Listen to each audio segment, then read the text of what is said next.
You ask Tiger to calculate. This deals with finding the midpoint between 2 points.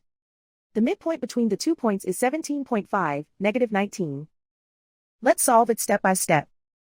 Plot the 2 points and calculate the midpoint using the formula. The coordinates of point 1 are, x1 equals negative 59, y1 equals negative 14. The coordinates of point 2 are, x2 equals 94, y2 equals negative 24. PM represents the midpoint of the 2 points.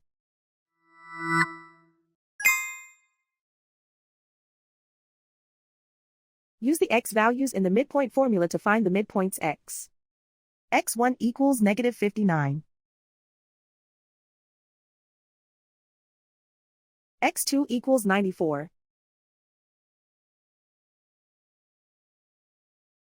Simplify the arithmetic.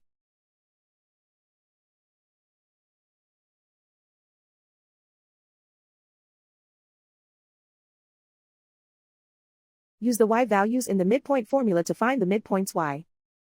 y1 equals negative 14. y2 equals negative 24.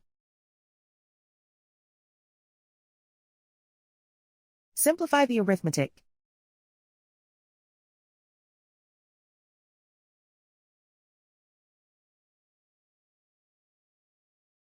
And so, the midpoint is 17.5, negative 19.